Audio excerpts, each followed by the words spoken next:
Okay, we're going to get right into it right now. Okay. Well, welcome back to Sports Econ 101. I'm Edward Brown, your host, along with my co-host, Vern Glenn. Good if it goes. And Bruce McGowan. It is good. It is good. And we are on the phone here with former NBA player Al Attles, who, if I remember correctly, Al, you would tell people that between you and Chamberlain, you scored 117 points that night. Well, I also tell them if they can divide 117 by 2, I'm pretty darn good. Yeah. That's right, man. What was that, 1960? You realize you got 100 up, I'm not that good. What was that, 1962? Is that right? Hershey, Pennsylvania against the Knicks? Yeah, we couldn't get the arena in Philadelphia, so they went up to Hershey. That's where we used to have our training camp, so that's why we beat them. And unbelievably enough, a lot of the major newspapers did not send their main guys for that game. I think you guys you just played a game or something like that, and then Will was living in New York at the time, and he had to come in. But what they would do is they would, send out a reporter or something, and he would do the game or whatever. But it was a different league back then. It was only 8 teams in the league, but we traveled all over the country. But it was a lot different than this today, obviously. Al, you were coaching with the Warriors. You took over, I think it was in 1969-70, in the middle of the season. You were an assistant coach, and you were there, 13, 14 years, right, as the head coach? Well, I just try to stay out of harm's way, Mr. Neely.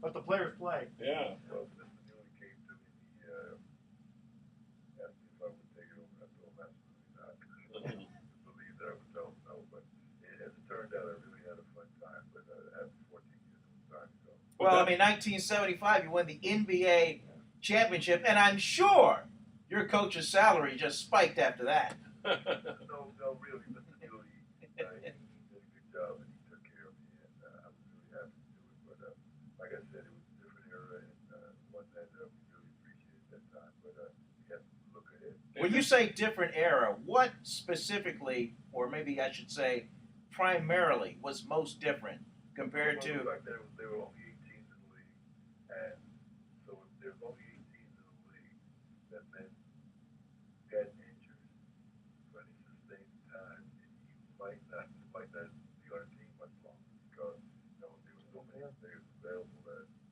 and they didn't have guaranteed contracts back then. So if you came to camp and was injured, and I could name a number of stories that the guys were injured in training camp, and they used to be a joke with them, give you a sandwich and a ticket home, and that was but it was just a different league back then, and I really applaud the guys who were back in that time. But it's a great league now, and it's better. It's funny, whenever I think Al, my first exposure to Al Attles was listening to Bill King on the radio, and Al was along the sidelines, either as a player or as a coach. A lot of times he was watching. This is like 68, 69, towards the end of your playing career.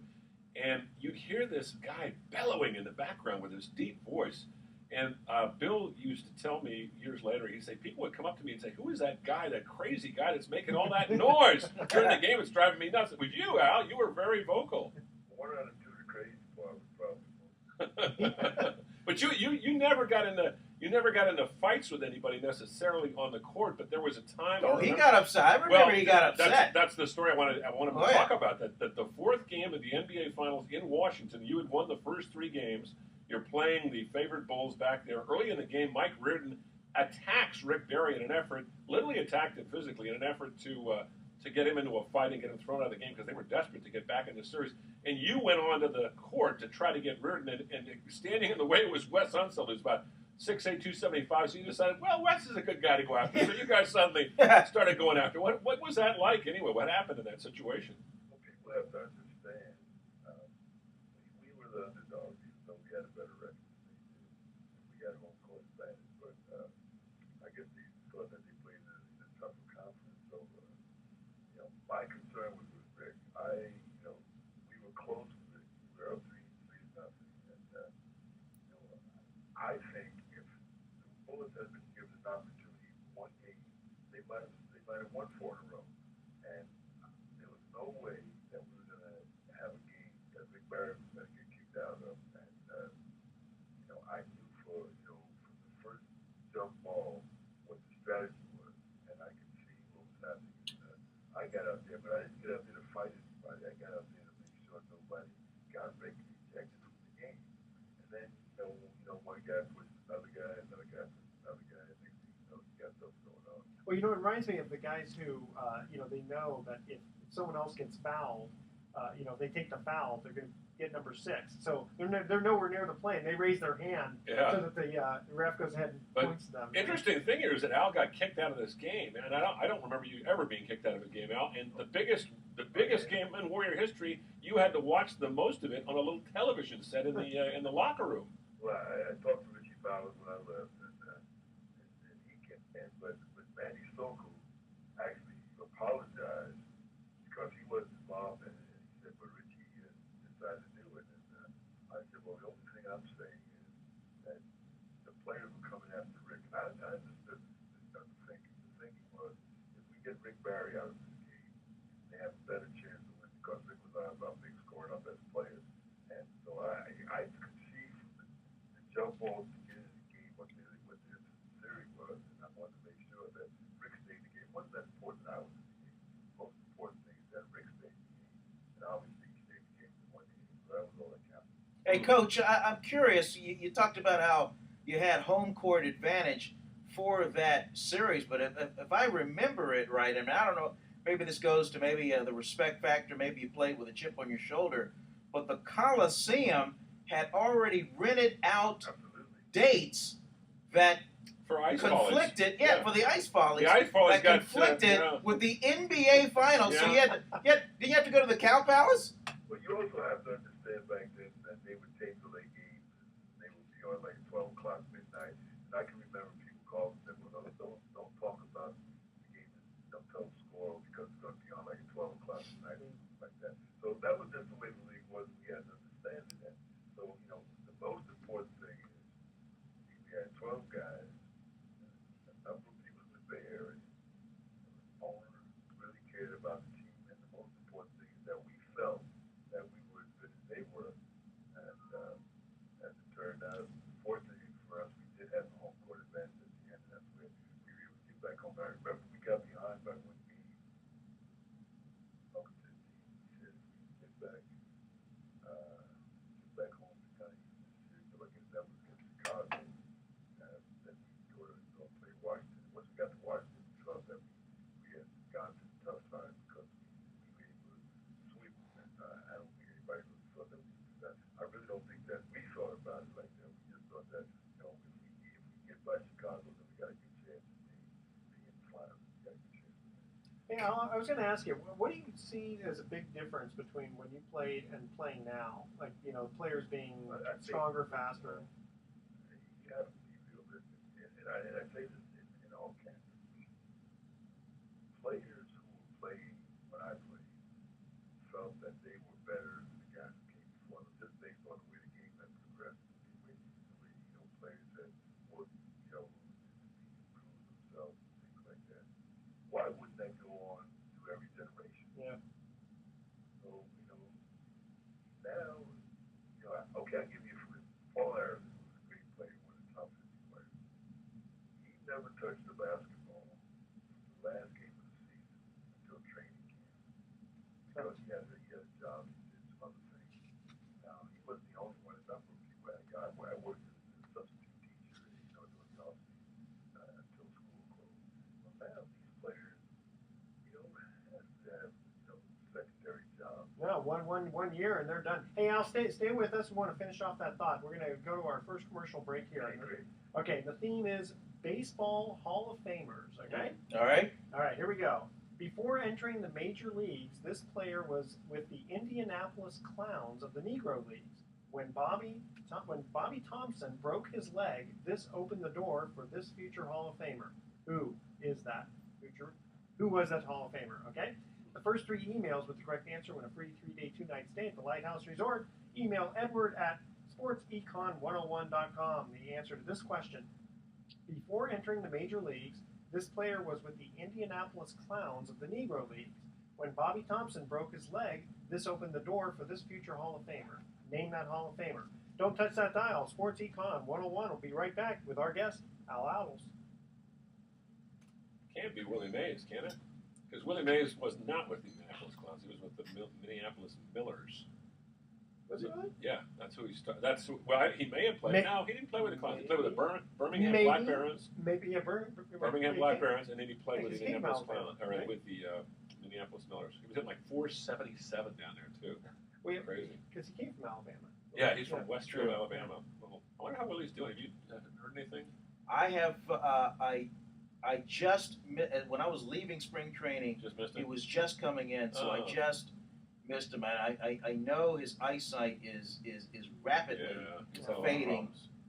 and you really have to. I mean, you really have to stand close to him For him to tell who he is. for him to like hear what you have to Yeah. say. But that's But been going on for a while. I tell you what, but once you get him going, Oh my no God. stopping him. Man, Al, he's do you know Willie pretty well? Sure. Yeah, isn't he a great? He's like you. He loves to tell stories. Talk a lot. He called me. Yeah, I wonder what job as a player. But I tell you a great story about that. Now, when we first moved out here. Why don't you save it for save it for the air. we want to hear this one. Want to hear this one? All right. Okay. So here we Al's go. got a million stories. Okay. Okay, good. Here we go. Well, welcome back to Sports Econ 101. I'm Edward Brown, your host, along with Vern Glenn Blocked it. and Bruce. He McDowell. did not. It was in. It was a in. goaltending. Okay, when we went to our first commercial break, we asked this trivia question again. The theme is Baseball Hall of Famers. Before entering the major leagues, this player was with the Indianapolis Clowns of the Negro Leagues. When Bobby Thompson broke his leg, this opened the door for this future Hall of Famer. Who was Oh, I know it is. Ernie, it was. Come on. It was. Does our guest know? Al, do you know? Ernie Banks. It was not Ernie Banks. No? Not Ernie Because Banks. I know Bobby Thompson went to Chicago and finished his career with the Chicago Cubs after leaving the Giants. But it wasn't Willie Mays. It's definitely someone you are very familiar with. Not Willie Mays. Nope. It's Al? Satchel Paige? You ready? He's a giant. No. Hank Ooh. Aaron. Hank Hank Aaron. Aaron. Oh, Indianapolis yes, Clowns. of course. Okay, so we're on the phone here with Al Adels, and off air we were talking about your relationship with Willie Mays. Well, I was playing. I guess I was playing at the time. We knew some friends from New York area, so he invited me down to dinner, and I got down to dinner, and he made a certain food, and I said, Willie, I have to tell you this. I said, growing up in New York, great center field. One by the name of Duke Snyder, another by the name of Joe DiMaggio, a guy named Willie Mays. I said, since I was a big Brooklyn Dodger fan, I got to know Don Newcomb, Joe Black, and some of the other guys. I hate to tell you this, but the best center fielder in New York area, Duke Snyder. I said, but since I'm in your house, your food, I'll let you be the number one. So what do you say to that? Well, 14, he let me eat, so that was something. He probably got a big kick out of it. Did he ask you why you thought Duke Snyder was the best player? Well, just because I was a big Brooklyn. Sure. Yeah. But He was I probably had to teasing you. clean at the end and tell him, Yeah. I'm going to change my thinking. But you're number one, let's go. You know, it's funny. My dad was a big Brooklyn Dodgers fan, but he would actually say that Willie was the best center fielder. I think most people acknowledge that. Yeah. Yeah, I would definitely. I met Jackie Robinson, and one of my biggest disappointments was I was working for a company called Restaurant Associates during the summer, and he came down to the headquarters because he was working for Chock full of nuts. We had agreed to go to lunch with them, and he had another appointment, and I missed the lunch. And I used to get so upset at Lenny Wilkins because Lenny Wilkins was his paper boy. Really? Oh yeah, so he used to tell me about delivering because those guys used to live in the neighborhood back then. Yeah. Just deliver the papers to them. And so in addition to Lenny being such a great player, I also was upset at him being, a good friend of Jackie. Lenny Wilkins is a fascinating guy. I covered the Sonics the year they won the championship in the late 70s. You were mentioning how the Warriors had to reschedule dates, during a championship. Same thing with the Sonics were defending champions. They couldn't play in their home court at the Kingdome. They couldn't play at the Seattle Center Coliseum because they were both those places were taken by other events. Snoopy on ice. No, you know where they had to go? They had to go to Heck Edmondson Pavilion and play in the conference finals against the Lakers with Kareem and Magic his rookie year in front of 7,800 fans who jammed that place. Isn't that the most ridiculous thing you've ever heard, Al? Yeah. Can you imagine that happening today? When it's not, that's No a way. fantasy. say was the NBA never became a professional league until you played all your home games in one place. Yeah. We had to farm out. It was even worse back when we used to farm out so many. That's when we scored 100 points up in Hershey, Pennsylvania. Well, you guys played all your home games at the Cow Palace, the Oakland Coliseum, Civic Auditorium. Was there any Civic Auditorium downtown? Any other places you played in the Bay Area? Oh yeah, we played Richmond Auditorium. We played, and Mr. Bewley was also looking for a place. Billy moved the team at one time. We played every place. We played in St. Louis. We played in Reno. We played everywhere. Wow. And now they're going to be coming back to San Francisco. Yeah, how about that? What do you think of that, by the way? Coming back to the city, if that works out, you like the idea of them moving back to San Francisco? Or you think they should stay in Oakland? You know what? I'm gonna disresolve myself. Take the safe route. I don't blame you, man. Because you're an Oakland guy. You know what I mean? You live in Oakland. But I've been with the Warriors. Yeah. People have to do what they have to do. Sure. We're still Bay Area team. I hope people understand that. Al Adams, a guy who's number 16, is retired, and it's up in the Raptors. Yeah. Hey, as you observe these games and this league evolving and changing, what do you think about these one and done guys coming out of college? I mean, we're in the middle of the NCAA tournament. Guys like Andrew Wiggins of Kansas and other guys. I mean, that's it. One year, and then it's off to the NBA and being part of the Set for Life club. Well, unfortunately, there's so many variables involved in that. Years ago, your class had to graduate before you could get to the NBA.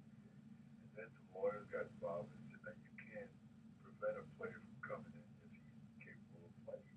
Well, that's okay, except everybody who comes out of college early is not going to make the league. So what happens is there's a number of them who come out, don't make the league, don't finish school, and they go a different way, and that's unfortunate. So, but you can't dictate or mandate that a player stays in school. We wish that they would, because he will in most cases become a better player.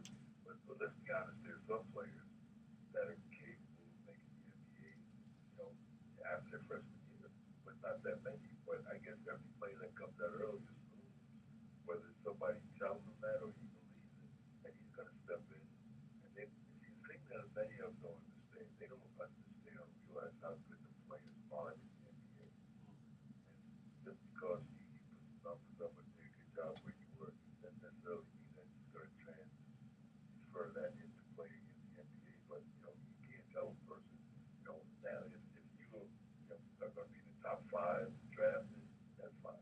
Yeah, but some of these guys though, they don't have the body yet. They're still maturing. But they don't understand that because where they're playing, they're top of the heap, so to speak. Yeah. Mm-hmm. And how good the players that they're going to have to deal with are when they get into the NBA. I mean, in general, for principle, the 12th or 15th play on an NBA team, if they can, transfer him back into college, he'll be one of the best college players in the country. Yeah, Sure. No question. Hey, I want to just turn back the clock. Al, you went to an all-black school in the Deep South. You were raised in an integrated neighborhood in New Jersey in the 50s, in the 40s, and all of a sudden you're in the Deep South, which still had the Jim Crow laws in those days, and everything was kind of contained on campus. What was that experience like, going from a cosmopolitan, northeast area to a segregated kind of, different era where African Americans were still treated like second-class citizens? How did you adapt to that? What was it, North Carolina A&T? Yeah. Al? You still with us, Al? He's thinking about that. Oh, there we go. Al? Oh, you know what? I think we lost Al. Okay, we'll get him back. We'll get him back. We'll get him back in the next segment. Yeah. Technical difficulties, that's okay. That's okay. Okay. Let's move on a little bit. Excuse me. So the NCAA, a team that is on the court, actually it's worse for them the better they do, because with all the traveling. Oh and all yeah, that. sure. So some of these teams. They may have to spend more money. Of course, the athletic department isn't going to say that though, because it's prestige. It's great publicity. In the short term, it costs a lot, but sure. So they're talking about here, like, okay, Wichita State It said here they were number 1 seed, which ordinarily nets an annual profit of $1 million, but lost money last year thanks to the Final Four run. Wow. So it can cost them quite a lot of money. Well, think about any pro team, for instance, that goes into the NBA championships. Look at all the travel they have to be involved with. They must lose money. I was talking to but the NBA picks up that. Yeah, they do. I mean, but I was talking to somebody in the front office with an NBA club years ago, and they were saying, you wouldn't believe the cost. I mean, we're not really making much money. I don't know how much truth there was. This is a long time ago. We're not really making much money here, but it's more for the prestige because we're happy to go to the postseason. Well, from the television standpoint, I'm currently on the road for CBS San Francisco, and we're following the Stanford Cardinal, and so. You going back to Memphis? I go to Memphis. Okay. Yeah. After having spent time in St. Louis, and I'll be honest with you, I'm really surprised they got by Kansas, but they did. Yeah. But the general manager and the news director, they got to check off the budget and green light Vern going to the next round. Yeah, well, it makes sense. That's good. That's good programming. It's good programming. It's good publicity, but still, I mean, that's cost of transportation, hotel, Sure. and whatever have to actually properly do. They put you up our at coverage. that pretty nice hotel, don't they? Yeah, airport hotel. That's okay. Yeah. It's got a bed, a That's bathroom, and a shower. There you go. Room service is okay. Yeah. I like that. He's got a humble spirit. Yeah. It's like the Olympics. A lot of the countries lose a lot of Oh, money yeah. doing that. Yeah. But you got to figure for the long term though, for Wichita State. When people have Kansas to think about Great going for to, the program. it's, Yeah. it really is great Yeah. for the program. Okay, we are going to cut to our second commercial break. I'm not sure if we're going to be able to get Al back on the phone, but We'll make an attempt. Yeah. we'll make an attempt. Okay. Again, the theme is Baseball Hall of Famers. Who was the first pitcher to win the Cy Young Award in both the American and the National League? The first 3 emails with the correct answer win a free 3-day 2-night stay at the Lighthouse Resort. And by the way, it wasn't Cy Young, because he can't win his Thank own you. award. It wasn't That's invented yet. Okay. Email Edward at Sports Econ 101. The answer to this question: who was the first pitcher to win the Cy Young Award in both the American and National Leagues? And don't touch that dial. We're going to try to get Al back on the phone. And if we don't, we got some other good stuff to talk about. I want to talk about the sports agent, Steve Weinberg, with his client, Emmanuel Sanders, and the tactics that he used. Kind of interesting, a little underhanded, according to some people. That's a tease, ladies and That's gentlemen. a tease. Don't touch that dial. Sports Econ 101 will be right back. I'm gonna say Gaylord Perry. You are correct. Yeah, I thought it was. Yeah, because I Spitballer himself, huh? Yeah. Or the Giants traded him away. Said he's too old. 32 years old. Ended up pitching another 12 years. They got traded. Sam McDowell was drunk and washed up, and he's a friend. He's a friend of mine now on Facebook. Oh, Sam? Yeah. Oh, there's Oh, Al. that could be him. That's Al. Al, is that you? Yes. Ah, Hey, he's back. We lost you. Al was getting just ready to tell that story, and then all Bam. of a sudden, boom. yeah. Okay, so we Last thing we're talking Oh, about. we were talking about going to North Carolina A&T, what that was like, what a culture shock it was. Because you were down there, Yeah. weren't you down there when Martin Luther King was doing the lunch counter sayings and all that stuff? So you got to meet him, didn't you? Oh, it's interesting. He would not allow him to speak on the campus because of the state school, so he had to go over Wow. private girls, college, Uh-huh. all get everybody in. So, but we had meetings on campus, and it was just very Interesting. Well, talk about that. Yeah, And, talk and about Al, that can you on the get air. your mouth a little closer to the receiver, too? We're having a tough time. I'm in. Oh, that's Ah, there there you we go. go. There we That's much go. better. Much better, yeah. better. Okay. Yeah. Because Edwards been boosting up your volume over here. That happens once in a And while. then Don't worry about sometimes you get too much of the air. it. Yeah, it's weird to on get that. you get this sort of like a shh in the Yeah, background. exactly. Yeah. Okay, so we're gonna Right. the answer to this question, and we'll tell the audience we got Al back. You know, Al's son is a friend of mine on Facebook. I get a kick out of your son too. He's got some funny posts So on we'll there. see that's part of the new age too. Yeah. He has it, but we don't have it. Oh no. But my grandson has it. My Oh, grandson sure. has it. My son. If I have 4 grandchildren, they all have it. Oh yeah. Oh yeah. It's very popular. Okay, here we go. Okay. Welcome back to Sports Econ 101. Again, I'm Edward Brown, your host, along with Vern Glenn Yo. and Bruce McGowan. Hello. And we've cut to the second commercial break. We asked the trivia question. Again, the theme is Baseball Hall of Famers. Who was the first pitcher to win the Cy Young Award in both the American and National Leagues? Rizzy? I know the answer, but I want to see if Al knows the answer because Al, this guy is a Bay Area. Well, he was kind of a Bay Area icon. He's in the Hall of Fame, and he pitched for the Giants. Can you? But he didn't win a Cy Young with the Giants. No. Can you guess who it is? I'll give you a hint. He threw a spitball. Yeah. But did he claim to Well, they didn't throw spitballs back then. Oh no! Actually, he threw the grease ball. He threw the what was it called? The emery ball. Oh, You help me on that. It's Gaylord Perry. Gaylord Perry. Won it with Cleveland and won it with San Diego. So And he always claimed I didn't put anything on the ball. And then of course later he admitted he did. Yeah. They say that. Yeah. Well, not while they're playing. Not with a No, player. of course not. Yeah. Now, before we lost you, though, we were talking about your experience of going to a segregated school in the 50s in North Carolina. What was that like for a young kid, 18 years old from the Northeast? Well, the furthest south I'd ever been was Philadelphia. Because my father he went to high school in Philadelphia, then he moved to Newark. And so it was kind of a culture shock, only because of the nonsense that you heard about.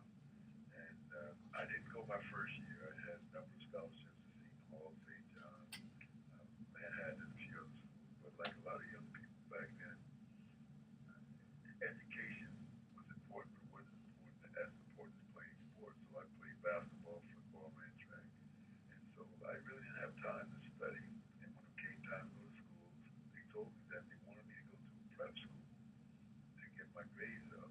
And my high school coach, really a Jewish man who I was very, very close to, he told me under no circumstances was I going to go to a prep school. Not that anything wrong with prep school, but he said you will not go to prep school. Hey, Al? We're losing Al again. Yeah. There we go. Okay. Yeah, if you get close to the mic, we can hear you better. There we go. Yeah. Okay, and he told me, he said, you're going to go to a 4-year school, and that's the end of the discussion. And so I didn't go the first year. I got a job in a department store making 75 cents an hour. And after that 1 year, I said, I don't care where I go to school, I'm getting out of this job. So I went down. Turns out it was the best experience I've ever had. I had 4 years. In fact, if they called me today and told me I could come back to school, but I'd have to play basketball. I could come back to school at this age, I'd go back right now. Wow. North Carolina A&T, was that good to you? Huh? Well, because it was the school that they really cared about, making sure you graduated, which I did. And in fact, I still have many, many friends that I grew up with in college that we talk about. In fact, I talked to one today. Unfortunately, I'm out on the West Coast, supposed to come back east, but it was just a great experience. But the most important thing is, I tell people this all the time, I graduated in 4 years. That was when it was more important. And of course, the basketball came along later on, but it was such a great experience, and I really, really enjoyed it. No, that was during the time that Martin Luther King was just becoming prominent. I guess he actually spoke on your campus, or was not allowed to speak on the campus. Well, it was only because it was a state school, and they thought. But a number of the students that I went to school with, and some of them worked for him later on, and it was just a great experience. But one of my things that I'm really, really, unfortunately upset about is that I never got an opportunity to go and see him and have an opportunity to meet him. As far as present day, let's talk about the Golden State Warriors. How fun has it been to watch Mark Jackson, the effect that he's had on this team, and Steph Curry? I mean, he makes circuit shots look like regular shots. Just your overall impressions of a team that looks like they're really, really on the rise, Coach. Well, when you go out to watch them play, you come back with the feeling that everybody's on the same page. You have to understand that many years ago, and I won't name specific players, but there was some selfishness because in cases players were paid based on how they scored, and that was just the way the league was back then. So if you were a big scorer, even though you didn't do much else, in fact, Will Chamberlain, who I was very, very close to, after his first year, was going to Globetrotters because he didn't like the selfishness that the players played with, and it was only because they wanted to, get a big contract.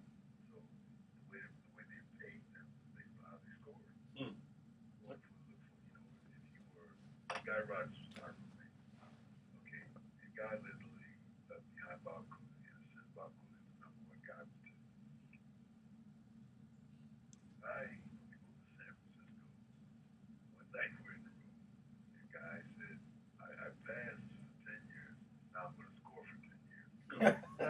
And I said, guys, you got to be the player you are. You can't. But when we jokingly talked about it, but he was thinking more in terms of getting a bigger contract. Yeah, you guys weren't making much money in those days. What, your average player was making $7 grand maybe a year? We're so happy. You're so happy to be in the league. Yeah. But it's a different era now. But I think if you look at the way the team is playing, what Mark is doing, I think it's terrific because, everybody seems to be on the right page with the team. If they play tonight, fine. If they don't play tonight, but they're still cheering and doing all those things. And it kind of reminds me, even though I don't like to make comparisons, the year we won, we had guys, if they didn't play a minute, They didn't play a minute. I was going to say, Al was saying if they didn't play a minute, they wouldn't have a problem with it, right, Al? Right. well, exactly. And then what happened is, so what we always try to do, we always try to integrate them in the team. But they knew that if they came to play every night, and that was our mantra. If you're not ready to play, even though you may not get in, the next night you might not be able to play. So if you look at the team now, that's exactly what's going on. Because there's some nights certain guys play a little bit more than others, certain guys don't play. They're always ready to play, and that's the most important thing in any team sport. Well, Al, thank you so much for joining us today on Sports Econ 101. Yeah, I just want to say one thing about Al, too. Vernon and I, once in a while when we go to the games, we'll sit with Al in his spot in the press box. And it's a real treat because we end up talking about the game that we're watching, but we also talk about just life in general. And Al's such a great storyteller, right, Vernon? I'm surprised he's able to watch part of the game. I mean, because it seems like every 30 seconds somebody's coming up going, "Hey, coach, how you doing?" "Hey, I remember when you." I mean, it was one after the other. Well, I tell them your memory's better than mine because I don't remember. All right. Well, they've been very, very nice. We appreciate everything that they've done. I appreciate talking to you guys. Great. All right, coach. Just see you down the road. Thanks, Al Adels. Thanks for joining us. Sure. 54 years with one organization. Or is it 55? 1959-60, so 55 years with the same organization. That's got to be a record. Yeah. Player, Yeah. coach, executive. Yeah. Wow, one would think. So back to the NCAA tournament. Warren Buffett's $1 billion. I guess he gets to keep it, huh? I guess so. Gosh, Who would have picked Mercer? You know. I mean, I have seen more upsets. Yeah, there's some great more. games. I mean, just Yeah. more surprises than any other NCAA tournament that I can remember. I mean, I said it on the air the other night. I mean, this is the wide open, anything can happen tournament. Well, for Stanford, for instance, a team that A was 10 seed. Yeah, 10 seed. It was like, And they're going to play Dayton, an 11 seed. It's only happened once before. Chances are they're going to get to at least the Elite Eight. They won't get by. I don't think they get by Florida, but you never know. It's a one and done. You could do it. I mean, what do you think is so different this year? Just a lot of. I think a lot of upsets. I think the players are better. Yeah. And I think, and I think to a large degree, Bruce, I don't know about you, each one of these schools have a certain amount of scholarships to give, and there's a limit on it. And so now, and I think the system is built now so that the top programs, Duke, Kentucky, Kansas, I mean, they can't.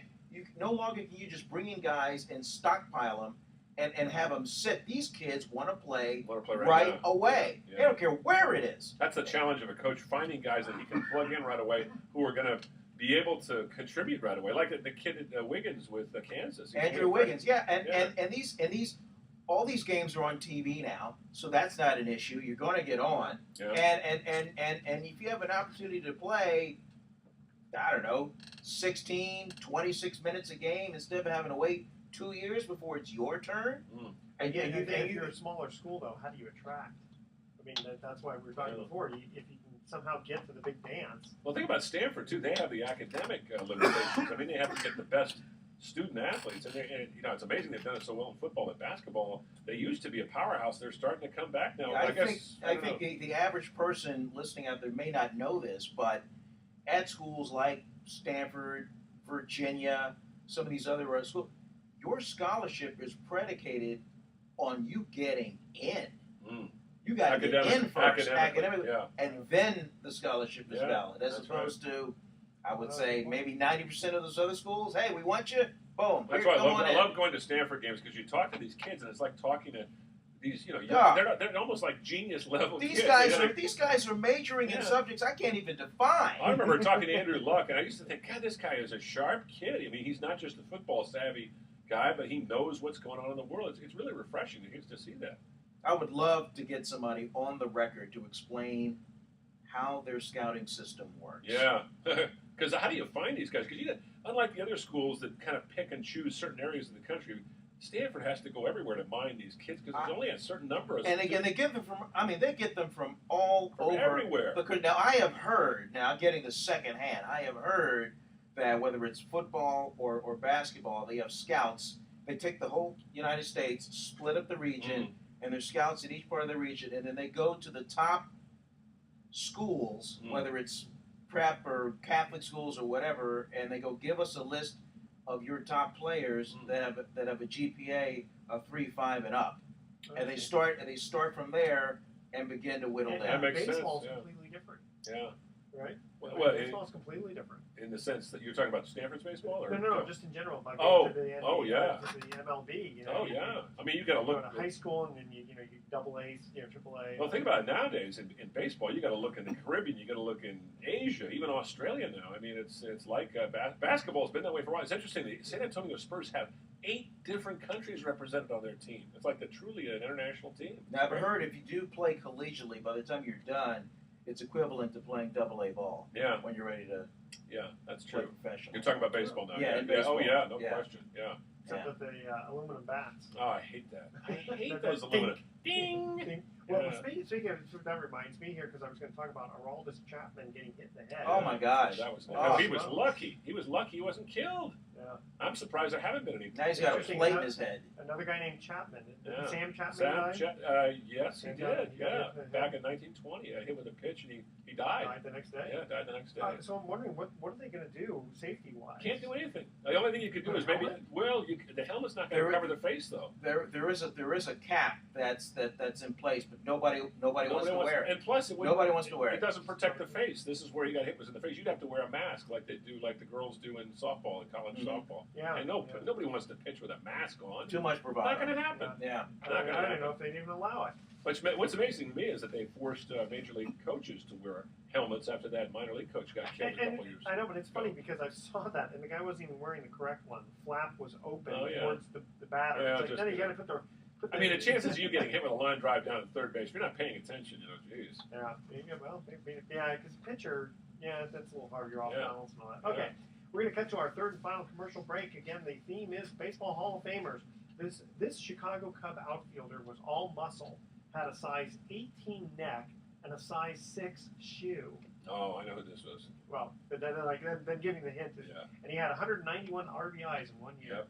The first 3 emails with the correct answer. God, was he built like an upside down pear? Yeah, He was about 5 Wow. foot 6, 5'7". He wasn't that big. 5'7", He was maybe about 200 pounds. very Yeah. tanky though. Yeah. Okay, the first 3 emails with correct answer win a free 3-day 2-night stay at the Lighthouse Resort. Email Edward at sportsecon101.com. The answer to this question: this Chicago Cub outfielder was all muscle, had an size 18 inch neck, size 6 shoe, and had 191 RBIs in 1 year. Don't touch that dial. Sports Econ 101 will be back with some closing comments.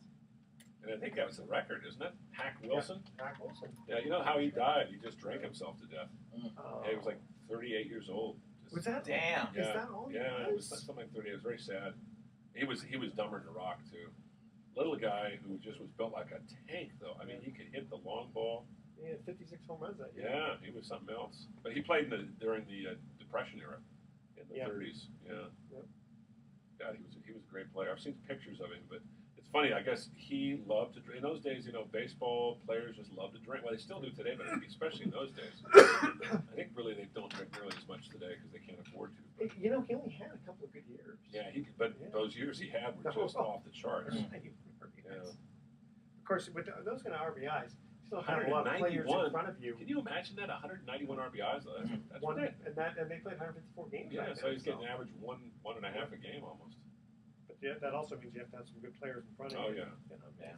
That would have been the gas house. Well, he played with the Cubs. The I think. Cubs. The Yeah. gas house gang is the Cardinals. Cardinals right after that. Yeah. Cubs were pretty good though at the time he played. yeah. I think they were in the World Series one year. Well, in that Just St. in Louis Louis, market, yeah. they're telling me that in the pecking order, Cardinals just by far sure. through the roof. Baseball town, great baseball town. Cardinals way up here. Then The Rams. it's the Blues. Oh, that's right, the Blues. Really? Yeah, because the Rams are Blues. relatively new. The Blues have been around since '66. Then it's the Rams. Then it's the Rams. Yeah, I'm surprised they don't have they a. won. It's too bad they don't have an NBA team there. They did have the St. Louis Hawks, but they never supported them, and they were a good team. They won a championship there. So they went right down to Went to Atlanta. You know why? I didn't ask. We could have talked to Al about this. The Warriors upset them in the playoffs the year that they won the division. They upset them in the playoffs, and Van Kerner, the owner, was so pissed off because people didn't show up for the regular season. He said, "Fuck it, I'm moving out of here," and he left. And if they had won the championship or at least gotten the finals that year, they probably never would have moved. That team had Lenny Wilkins and Delmo Beatty and Bill Bridges and Jumpin' Joe Caldwell. It was a great team. At least if you have a good fan base, Yeah. Well, the Warriors only averaged 5,000 a game until they won the championship. But in those days, you didn't have to have big crowds because you only paid your top player maybe 50,000.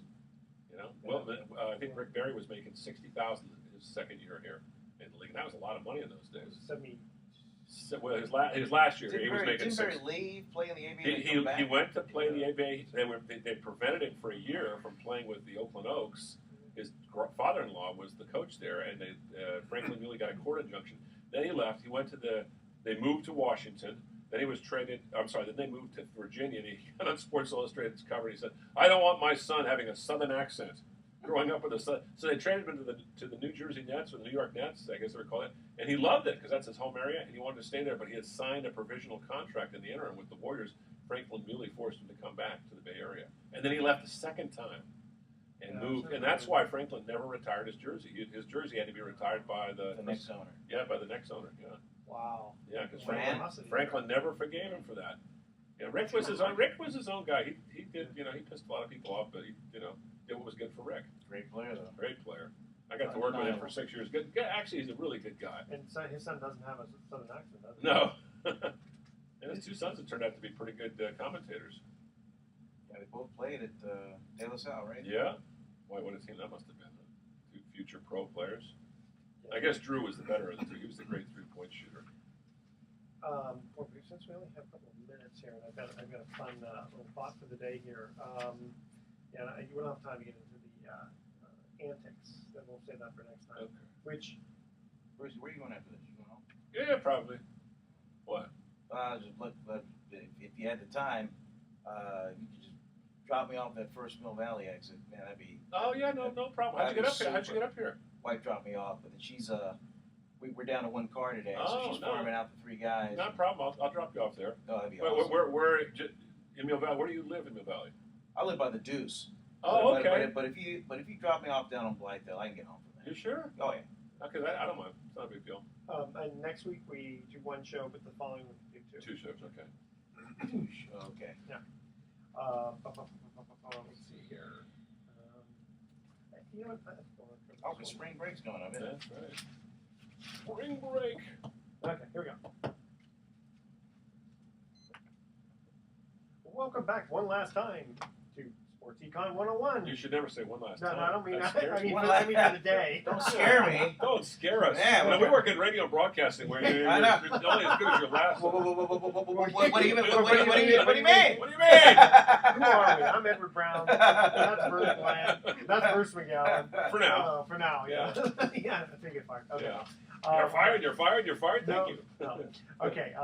Baseball Hall of Famers, that's what our trivia question is. This Chicago Cub outfielder was all muscle, had a size 18-inch neck, but only a size 6 shoe. I wonder if he lost his balance a lot. But he had 191 RBIs one year and 56 home runs. That's Hack Wilson. In 1930. Size 6 shoe? My dog has a size 6 shoe. Yeah. That's a teeny shoe. 5'6", 190, wow. 200 pounds. Just built like a little thing. And the sad thing was he drank himself to death. He literally died of alcoholism. It was very sad. Yeah, and how old was he? He was like 38, 39 maybe. God, didn't even make it to 40. Oh, that's very sad. That's terrible. Okay, Yeah. Tell you what, guys, here's our thoughts for the day. So Michael Jordan makes more money from Nike annually than all of the Nike workers in Malaysia combined. Wow. And I assume they're talking Malaysia because they probably make shoes in Malaysia. Yeah. right. Pick some country where they don't make the shoes. And they work hard for 5 cents an hour. Yeah. Yes, Yeah. yes, they do. Yeah. Okay, this is funny. Okay, And at the 1912 Olympics, a marathon runner quit and went home to Japan without telling officials and was considered a missing person in Sweden for 50 years. In Wow. 1966, he was invited to complete the marathon. His time, 54 years, 8 months, 6 days, 5 hours, 32 minutes, and 20.379 seconds. Wow. Wow. Was he literally? They were literally thought he had just disappeared. They didn't know what happened to him, and they didn't find out for a long time. Yeah. That's Maybe funny. he ran around the world, you know, take 50 Yeah. years.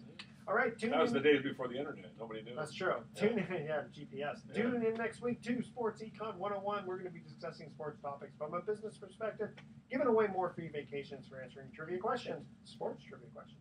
Thanks for listening. On behalf of our team, I'm your host, Edward Brown. We'll see you next week. Good night, America. So long.